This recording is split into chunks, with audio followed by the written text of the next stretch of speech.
le carnet de croquis d'Alvaro Aalto à la main, nous avons réussi à retrouver là l'endroit exact où il s'était tenu et avait dessiné.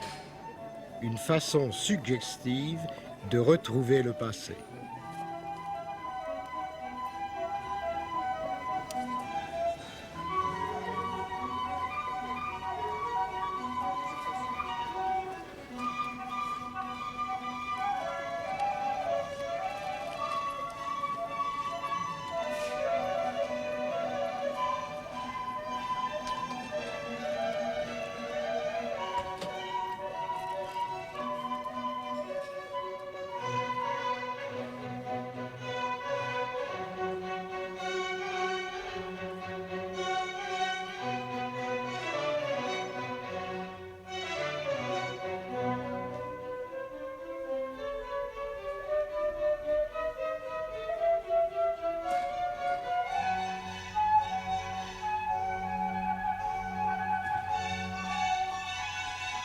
Enfin, la même ambition nous a conduit un peu plus tard à Delphes et nous avons également retrouvé là les endroits où Alvaro Aalto avait dessiné.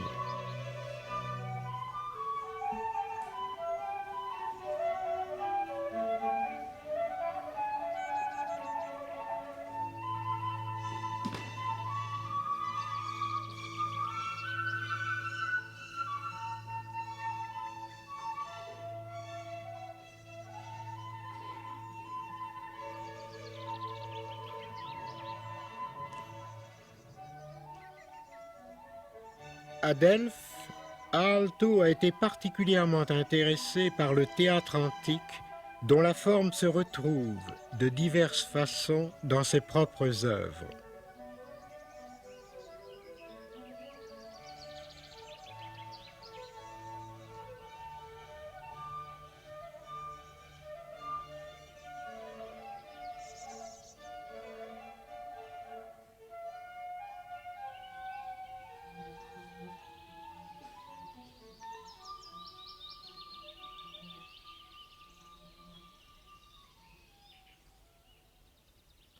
Au centre de son rêve méditerranéen, Alvaro Aalto plantait l'homme.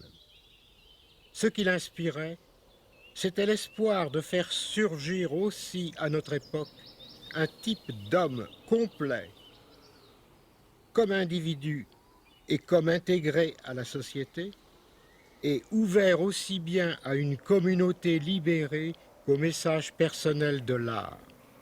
Bref, un nouvel homme de la Renaissance dans l'Europe du XXe siècle.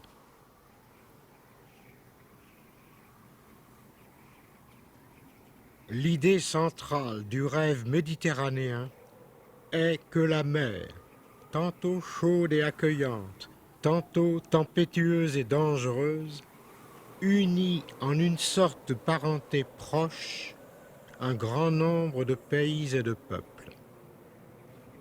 Ce rêve, commun aux Phéniciens, aux Grecs, aux Romains, aux chrétiens et aux musulmans, s'est enraciné d'une façon particulière le long des côtes d'Europe. Il s'est presque réalisé à l'époque de la puissance de Rome, et aussi bien l'Église catholique que, par la suite, les différentes puissances impériales ont hérité de cette universalité. Ce même rêve revit aujourd'hui dans la vision d'une Europe unie.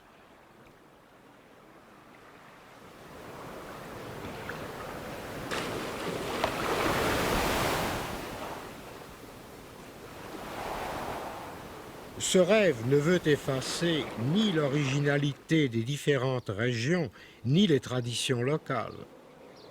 Les différences qui entourent cette mer rassembleuse ont toujours contenu ce rêve méditerranéen. Par contre, le but est d'éliminer les guerres et les conflits armés, ainsi que les obstacles à la libre circulation des personnes, des idées et des biens.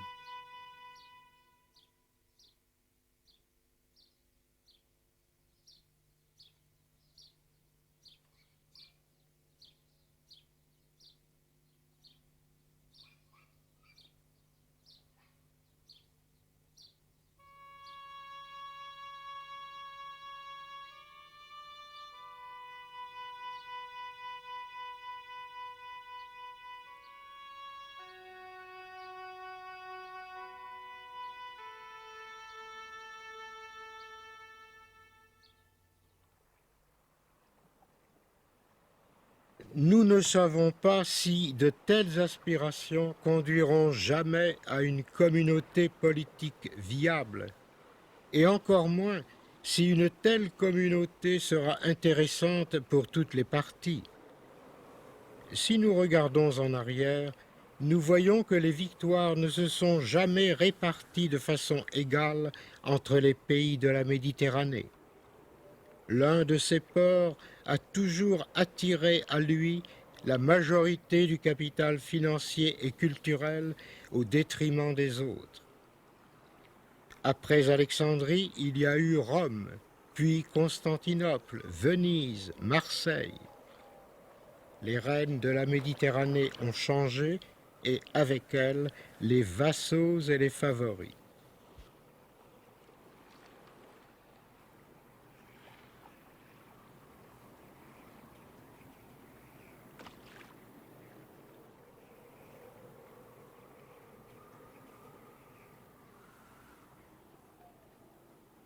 La question est de savoir si ce modèle antique peut se renouveler à terme. Je suis de ceux qui croient que l'héritage méditerranéen montre la voie à de nouvelles conquêtes partielles dans la lutte éternelle pour un mieux-être. J'ai cru que l'héritage commun de la Grèce, de la Palestine, de Rome représentait une base solide sur laquelle on pouvait construire, et que le rationalisme, la démocratie, la dignité humaine conforme à l'esprit du christianisme et l'administration réglementée étaient les directions à tenir fermement.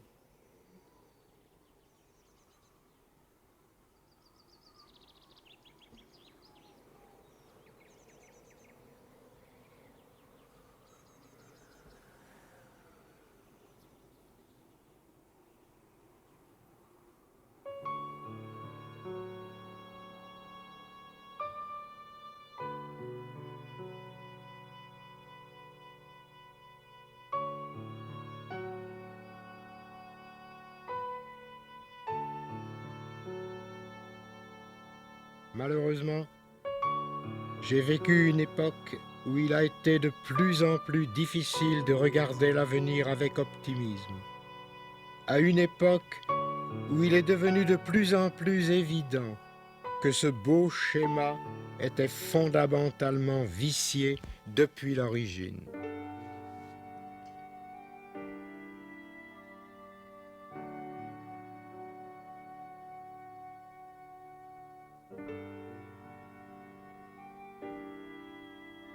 La faute se trouve-t-elle dans le caractère rationnel de la science et qui fait abstraction des ensembles et nous incite, avec le progrès technique, à menacer de plus en plus gravement l'équilibre de la nature? La faute est-elle dans les idées irréalistes sur la démocratie et la justice, idées dangereuses pour la structure sociale, ou bien dans les mécanismes financiers qui déforment les besoins sains? Quelque chose a dérapé et le développement ne peut pas se poursuivre sur les chemins actuels. Cela s'exprime avant tout par la destruction de l'environnement, et pas seulement de l'environnement extérieur, l'eau, la terre, l'air, mais surtout du paysage intérieur de l'homme, celui de ses idées, de ses buts, de ses valeurs. Tout indique que nous approchons de la catastrophe, de l'effondrement du rêve méditerranéen. N'y a-t-il donc aucune issue? Les optimistes espèrent que les hommes redeviendront sages lorsque le danger atteindra son paroxysme. Alors, ils renonceront à leurs objectifs à courte vue, à leurs mauvaises habitudes, à leurs bas instincts. Mais pourquoi réussirions-nous aujourd'hui ce qui n'a jamais réussi auparavant? On dit que l'histoire n'enseigne rien, mais elle montre au moins clairement ceci. Les catastrophes sont inévitables, mais c'est à partir d'elles pourtant qu'il faut se relever. Qu'est-ce que l'humanité n'a-t-elle pas déjà connu? Déluge, période glaciaire, tremblements de terre, famine, peste noire, génocide, grandes invasions, guerre mondiale. Nous nous inquiétons à juste titre de la mort des forêts, de la surpopulation, des gaz d'échappement des voitures et des accidents nucléaires. Oui, ces questions me tourmentent, moi aussi. Mais quand j'entends à Léros le tintement des cloches des moutons se mêler au fracas des vagues sur les rochers du rivage, lorsque je vois leurs troupeaux dévaler les pentes des collines, alors il me semble que nous ne devons pas exagérer notre angoisse. La nature, dont nous faisons partie, parviendra sans doute à écarter les menaces actuelles et nous permettra un nouveau départ. Un jour, les cheminées des usines ne fumeront plus. Toutes les voitures seront rouillées, les villes désertées et les hôtels des régions touristiques transformés en bergeries. Un jour, la mer sera de nouveau propre. Un nouveau printemps déposera ses tapis de fleurs sur les collines et les hommes nouveaux goûteront dans la joie les bienfaits de la vie.